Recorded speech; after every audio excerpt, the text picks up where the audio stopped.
On a day's winning cures everything, the Hurricanes are in the market for an OC. Could the Pac-12 scandal impact conference realignment? Alabama coordinator candidates, LSU, Michigan, the Ed Reed saga, Tennessee, and more. Can you believe it? It's football. I've been watching it for 40 years. Are you kidding me? You're listening to Winning Cures Everything. Game day, baby. Wake up or get out. Here's your host, a confident young man, a superb athlete, Gary Seegers. I'm Gary Seegers. You can follow me on Twitter at GaryWCE. And yes, this is Winning Cures Everything, where we talk college football news and rumors all year round. Now, if you're watching on YouTube, please hit the like button. And wherever you're watching or listening, hit that subscribe button so you never miss the latest tales from the college football universe. Now, if you are watching along, go ahead and toss your city or town in the comments or the chat. I just ask you to do that because I'm curious. I want to know where you guys are consuming the show, which, by the way, thank you for doing that and for sharing it out and telling your friends about it, etc. We've hit a lot of milestones here. Our next goal is 10,000 subscribers, which I'm hoping to hit by the end of the year. So we are going to shift formats just a little bit so we can get more information into the shows and to help speed along the process. Be on the lookout for some more changes as we continue into National Signing Day next week, etc.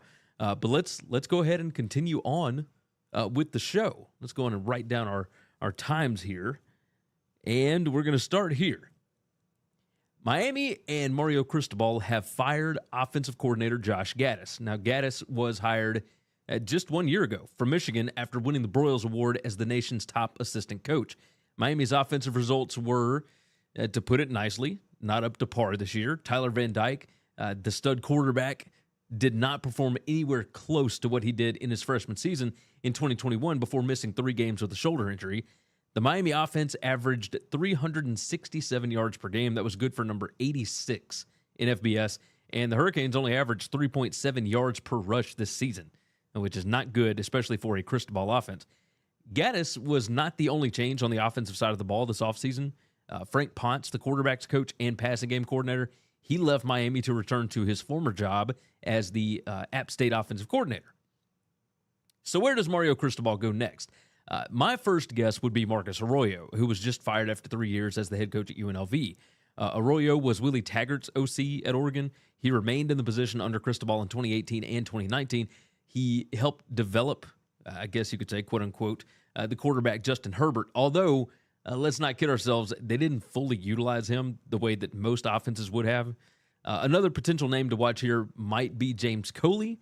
The Athletic actually put this out there. He's a Miami native, former Hurricanes OC from 2013 through 2015. He is the current co-offensive coordinator and wide receivers coach at Texas A&M. Coley was Cristobal's offensive coordinator in 2007 at FIU. Now, my thoughts on this are that Gattis flaming out is not super surprising, right? Like, Gattis has had issues butting heads with coaches and administrators in the recent past, including with Mike Locksley at Alabama, and he burned multiple bridges at Michigan on his way to Miami. Like, he's only been an offensive coordinator for 4 years at this point, but truth be told, he was an excellent recruiter as a wide receivers coach at Penn State and Alabama prior to his stint at Michigan, which did not see an offensive drop-off after he left. So we'll see what ends up happening with Gattis after this. Now, Winning Cures Everything is brought to you by BetUS.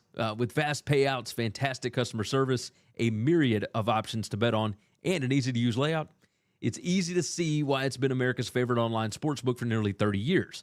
And right now, you can wager with a $50 free play with no deposit required just by signing up using the link in the description. So take advantage of the deal. Get signed up at BetUS, where the game begins. Moving along, could the latest Pac-12 scandal impact conference realignment? Now, the Pac-12 has a Larry Scott hangover, as conference insider John Canzano stated in his latest story at johncanzano.com.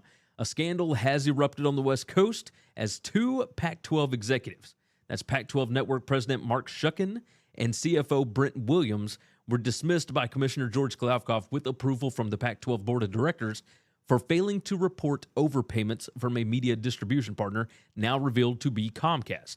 The undisclosed overpayments total over $50 million. dating back to before 2016. The conference issued a press release detailing a timeline of the events. Let's go on and go through some of those. In spring 2017, the Pac-12 brought in an auditor, and in that audit concluded a distribution partner had overpaid the Pac-12 networks for 2016 by a material amount. The two terminated employees knew about the audit results in December 2017, and they never informed the Pac-12 board of directors or the external auditors of the financial risk associated with the audit findings. In October 2022, Comcast then claimed it had been overpaying the Pac-12 each year since prior to 2016 and claimed that the overpayments totaled more than $50 million. The next step was the Pac-12 hired independent legal counsel to review the situation and to conduct an independent investigation, which then found all the things that we now know, which led to the termination of the two senior executives. Now, we're talking major money here, and I believe that this constitutes being called a scandal or a disaster or whatever other adjective you can come up with. This is a disaster, especially as the conference is trying to negotiate their upcoming media rights deal. Nobody has really explained where the money went, how they're going to pay back Comcast, how they'll be able to sell the Pac-12 networks to a streaming company now that they owe money to the distribution partner, etc. Like, I've got to imagine George Kliavkoff, the current commissioner, is losing his mind over the situation because any goodwill that he had built with media partners has to be second-guessed at this point, even with the Pac-12 doing the correct thing and firing the two individuals that had knowledge of it. Now, think about this. They knew about this for over 5 years, and they never informed the new commissioner or the board. Now, if I'm a current Pac-12 member, if I was already feeling out other options like, I don't know, maybe the Big 12, I'm definitely making some calls at this point to figure out exactly what my other options might be. Now, this is an egregious mistake, and that's putting it mildly. Imagine that you find out that your partner of decades, in this case, the administration, has been cheating on you for over 5 years. And you only find out because the mistress actually tells you, in this case, Comcast. But the partner tells you it's going to be okay. They've gotten rid of the bad part of himself, in this case, the specific executives, and he can change. Now, how likely are you to ever be fully trusting again? Now, I'm not sure how the conference recovers from this. It's certainly something to keep an eye on because I'm not sure who is going to want to get into a deal with them while this is hanging over their heads. Now, in that, I was discussing the schools that currently make up the Pac-12 there, but let's go ahead and extend this out to expansion possibilities. Big 12 Commissioner Brett Yormark has specifically stated that his conference wants to be on the West Coast in that fourth time zone. Now, even if the 10 Pac-12 schools decide to stay in, could something like this make schools like Fresno State or San Diego State, who Dennis Dodd just had a great in-depth article about their realignment desires over at CBSSports.com, would it make them more likely to jump to the Big 12? I mean, there are only so many options for schools that fit the geographic footprint and academically with the Pac-12. Now, if you're attempting to defend the Pac-12, I get it. The two rogue execs are gone. The money is less than $5 million per school when you really weigh it out. But when your media rights deal is already paying less than nearly every other Power 5 conference, that's money that schools and the conference cannot afford to be paying right now. And this is an absolute mess for Kliavkoff and company. Former Alabama offensive coordinator Bill O'Brien has accepted the OC position with the New England Patriots, which means that Nick Saban and the Crimson Tide are now in the market for both coordinator positions. Let me go and write this time down. Now, since this is a college football show, we're not going to talk about what this means for the Patriots. Instead, we're going to discuss the Tide. Right now, after reportedly being seen on campus this week, most rumors point to former Tennessee head coach and former Alabama defensive coordinator Jeremy Pruitt being given the reins back to Nick Saban's defense again, which we'll see how that NCAA stuff pans out sooner than later, I would imagine. But let's discuss the offensive coordinator position. And now here's a list of some names that have been brought up by multiple outlets. We'll go through them one by one. Brian Johnson, the quarterback coach for the Philadelphia Eagles. He was a former Dan Mullen offensive coordinator and quarterbacks coach at Florida. It seems like he's getting a lot more pull in the NFL. I don't know that one would actually happen. Jason Garrett, former Cowboys head coach that was Saban's quarterbacks coach with the Dolphins. Now, Jason Garrett has been in the Duke and Stanford head coaching job interest, right? So he's definitely interested in coaching in college football, and Saban has definitely spoken highly of him in the past. That's one maybe to keep an eye on. because we all know what getting an OC position or a DC position with Alabama typically means. It means that you are going to move on ahead to a head coaching spot. Jason Garrett, working inside a Saban system for a couple of years, that is likely to be the next step for him. Freddie Kitchens, the former Alabama quarterback, currently a senior analyst at South Carolina. He was the former Cleveland Browns head coach. He's also had stops with the Cardinals, the Cowboys, Mississippi State, North Texas. Here's the big one. He was a GA on Saban's staff at LSU. Now, Freddie Kitchens, of course, again, former Alabama quarterback. That one could make some sense. We'll see exactly what ends up playing out there.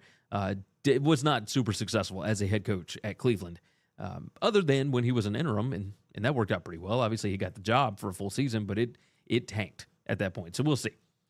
Dan Mullen, former Florida and Mississippi State head coach. I don't think this is likely. Mullen seems to really be enjoying broadcast life. I don't think he's super interested in coming back to be an OC anywhere. One more year of broadcasting, he will be at the top of some of these head coaching boards. I think that's likely what his next step will be, if he's even interested in coaching again. Another name, Jeff Lebby, Oklahoma offensive coordinator, former Lane Kiffin offensive coordinator at Ole Miss, and he was the Josh Heupel's OC at UCF. Lebby is good. He's at his alma mater right now at Oklahoma. Obviously, his offenses work. He understands the importance of running the football, which I think is something that Saban is certainly going to look for in this next hire.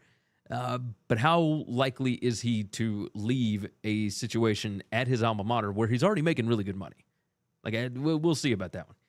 Cliff Kingsbury, former Arizona Cardinals and Texas Tech head coach. I don't think that he has to go back to the college ranks. I think he's going to stay in the NFL, but we will see. Another name, Casey Woods, SMU offensive coordinator, former Gus Malzahn director of player personnel at Auburn. He was a former tight ends coach and recruiting coordinator at UAB and at Missouri, so he understands the landscape of the state of Alabama. However, 1 year as an offensive coordinator under SMU, they did do good things, but how much of that was him as opposed to Rhett Lashley? We'll see about that. Another name, Joe Brady, former LSU and Carolina Panthers OC. He is currently the quarterback's coach for the Buffalo Bills. I think that he wants to stay in the NFL. He's already gotten several interviews, most recently with the LA Chargers. I would imagine he stays in the NFL. I mean, we saw it. He came to college for 1 year and then bolted right back. And so there you go. Greg Roman, another former NFL offensive coordinator, Ravens and 49ers OC. He hasn't coached in college since 2010, and he only spent 2 years at Stanford with Harbaugh. I don't see that one as being very likely either. And Byron Leftwich has been named as well, or has been listed as one of these potential candidates. Former Tampa Bay Bucs OC, has never coached in college football, did his best work under Bruce Arians. As soon as Arians left, the offense tanked. Now, part of that wasn't necessarily his fault. Tom Brady is aging, and of course, the roster talent was injured a lot of the year at Tampa Bay this year. They did still win their division, so we'll see. I can't even begin to make an educated guess on who is actually going to get this Alabama OC job. How many NFL guys really want to come back to the college game? Because it's a completely different world now. And on top of that, which of these would be a good option if and when Saban decides to hang it up? Because that's something else that I would imagine Saban is starting to look at along with the school. Somebody like Freddie Kitchens would love to get this job, but there are definitely some bigger names on the list. I would expect news within the next week on this one, but not until then. All right, on the other side, we're going to discuss LSU overpaying Brian Kelly, the Matt Weiss firing at Michigan, and more. But first, this. Let's check out some things you should know about. College football is back, and BetUS TV has you covered. Every Tuesday and Wednesday at 1 p.m. Eastern, we've got expert game analysis to help you make informed decisions before kickoff, only on the BetUS TV College Football channel. Visit winningcureseverything.com to find everything you need to know about us, including full shows in video or podcast form, gambling picks, merch, the gear we use, and more. If you want more content from me, Gary, visit BetUSTV.com. I host the How to Gamble on Sports show and, from August through January, the BetUS College Football show. You can subscribe to both on YouTube. If you haven't already, subscribe to the podcast on Apple, Spotify, or whatever's your favorite podcast app. And if your app allows it, leave a 5-star written review. Visit the Winning Cures Everything web store to get all kinds of football shirts, hats, hoodies, mugs, and more. Visit winningcureseverything.com/store to see what all we've added. And now, back to the show. LSU discovered via an internal audit that they overpaid Brian Kelly by just over $1 million from May through November because of duplicate payments to both Kelly's LLC and the coach directly. The legislative auditor's report stated LSU management and the head football coach have enacted an adjusted payment schedule, so the amount of overpayment will be recouped by the conclusion of fiscal year 2023. Now, look, Louisiana has had financial issues for quite some time, so the fact that they messed up payments to their football coach is not super surprising, at least to me. But honestly, when is this going to happen for me? Right? These overpayments almost always seem to happen to the guys that are already set. Like, how is it possible that Brian Kelly or his financial advisor didn't notice an extra $1 million?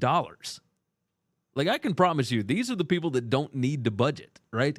You're talking, $175,000 extra per month for like 7 months or 6 months, whatever it was. I mean, this is absurd. Like, what a world that must be to not have to try and budget things, right? Let's see. All right, Michigan fired their co-offensive coordinator and quarterbacks coach, Matt Weiss, last week. We last spoke about him after he was arrested for computer access crimes that occurred in Schembechler Hall in late December, but the school officially announced that Weiss has been relieved of his duties. Now, I would imagine at this point that Moore is going to remain as OC, but Jim Harbaugh is going to have to hire a new quarterbacks coach. I do find it odd, though, that Weiss released a statement after being fired. Now, here's what the statement said. I am proud of the success we achieved over the last 2 seasons and grateful to all the Michigan players, coaches, and staff. The potential of Team 144 knows no bounds. I have nothing but respect for the University of Michigan and the people who make it such a great place. Now, does that sound like a guy that got fired? Like, I want to know the details on this thing. What happened here? There's been nothing reported on this in a week now, which certainly seems odd considering how much media coverage Michigan typically gets. I just want to know what in the world happened. What did he do? Like computer access crimes, fraudulent email activity, something along those lines. This is weird. This is weird. All right, if you haven't already, go ahead and hit that like button, hit subscribe. Those things help the show get in front of more people because this is how it works. It tells YouTube that you like what you're seeing, so it's going to push it out to even more people. Now, if you don't like what I'm doing, just reach out, toss it in the comments.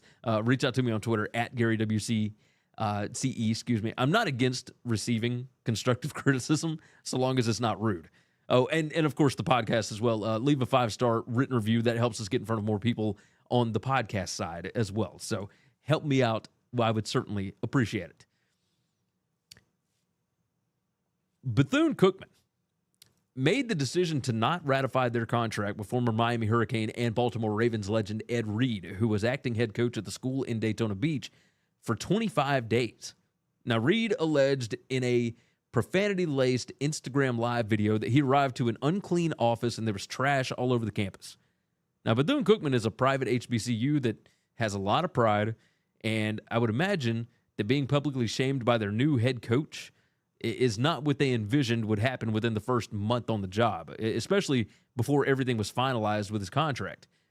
Now, this has now started some media firestorm and an on-campus firestorm as more than a dozen students launched a sit-in at the campus chapel this week, and that turned into a march of over 40 students, and this is on a campus of only 2,700, to Daytona Beach City Hall to ask leaders for a meeting about the school. This is from an NBC News story by Bracy Harris. It says, Janiah Jones, 21, vice president of the school's Student Government Association, called Reed's dismissal the tipping point for issues over living conditions that were already simmering. Jones said she has dealt with mold on the ceiling of her room and had her sleep interrupted by coughing fits. He put it out there, what we put up with, she said of Reed. We're just fighting for better. We know Bethune Cookman is capable of giving us that, and we don't know why we're not getting it. Now, in recent years, the school has weathered accreditation issues, a credit rating dip, and facilities battered by back-to-back hurricanes. Students accuse the university of failing to repair air conditioning units and malfunctioning elevators. Some students have shared photos on social media with local outlets of mold on the walls and fungi-covered clothing and sheets in their dorms. And so things are not looking great at Bethune-Cookman right now, but Ed Reed is still publicly battling to get the job back. In an interview this week, he stated, "I really do want the job back. I didn't come here to bash anything." It's a little surprising the way that this is going down. Tennessee. Let's talk about what's happening on old Rocky Top. Tennessee has given contract extensions and raises to both athletic director Danny White and head football coach Josh Heupel. Now, White received an annual pay increase of 5% from $1.8 million to $2.2 million annually, and the extension is for a 6-year rolling term. Now, this makes sense. Volunteer athletics have won multiple SEC championships this year. The football program finished number 6 in the country with an Orange Bowl win, and Tennessee had its best finish in the Learfield Directors Cup in 15 years, which the Directors Cup is an award given annually to the school that has the most success in collegiate athletics. Josh Heupel had his contract extended out to 2029 with his annual pay bumped up to $9 million annually, which places him now only behind Nick Saban, Kirby Smart, Jimbo Fisher, and Brian Kelly in the SEC. That bump, by the way, is from $4 million to $5 million last year, and then from $5 million now to $9 million going forward. The most important thing in these contracts, though, is the buyout. And per the information released by the university, his buyout would be 100% of what he is owed if he were terminated without cause before December 15th, 2025. The buyout would drop to 75% if he were fired between December 15th, 2025 and December 14th, 2027. Now, the buyout would decrease to 50% on December 15th, 2027.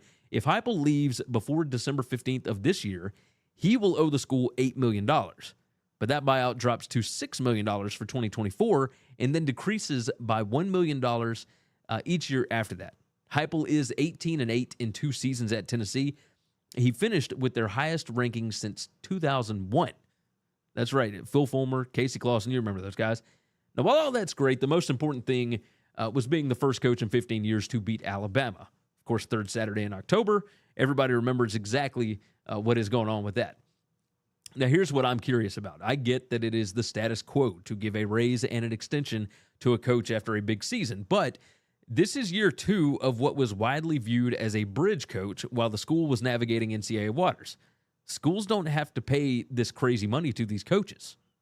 I mean, let's just be real. There's not an open market for Josh Heupel at this time. So playing out the 2023 season to see what this coach looks like without Jeremy Pruitt's offensive and defensive lines could maybe help the AD make a more educated decision heading into 2024. But alas, what is done is done, and I suppose that this keeps the relationship strong between the head football coach and the administration. Until somebody actually stands up and stops offering these types of contracts, they're just going to continue happening. I don't know that we'll see any kind of change with this stuff until players are labeled as employees, but that is still a long ways from happening. So cheers to Heupel's agent. Cheers to Josh Heupel for getting this done. Cheers to Tennessee. It looks like they've got a good one. But again, this is early. We'll see what this looks like. All right, next Wednesday, February 1st, is National Signing Day. And you know who's already made a splash. But to be honest, National Signing Day, it hasn't felt like the real signing day for several years now. And this year won't be much different. 96 of the top 100 consensus recruits have already signed their letters of intent, if that reported information is accurate. But again, for the second straight year, Deion Sanders, Coach Prime himself, has made a splash by securing a commitment from former Miami commitment and the number 1 cornerback in the class, Cormani McClain. Now, could we see some more moves made in Boulder next week? The quarterback, Jaden Rashada, former Florida commit, former Miami commit, along with a slew of other good recruits, are still on the board. So that is something to keep an eye on as we head into next week. All right, that's going to wrap things up for this edition of Winning Cures Everything. Next week, I believe we're going to hit on some conference season reviews. We're going to start with the MAC and Conference USA, along with whatever other news the world of college football brings to us. Now, if there's something that you think that I need to hit on, feel free and hit me up. I'm at Gary WCE on Twitter. Until then, take care of yourself, take care of each other, and hopefully all your tickets cash this week. Thanks for listening to Winning Cures Everything. Make sure and subscribe on YouTube or your favorite podcast app, and make sure to leave a nice 5-star review. You can follow Gary on Twitter at GaryWCE, and the show is at Winning Cures. Be sure to check out the merch in our web store and share the show.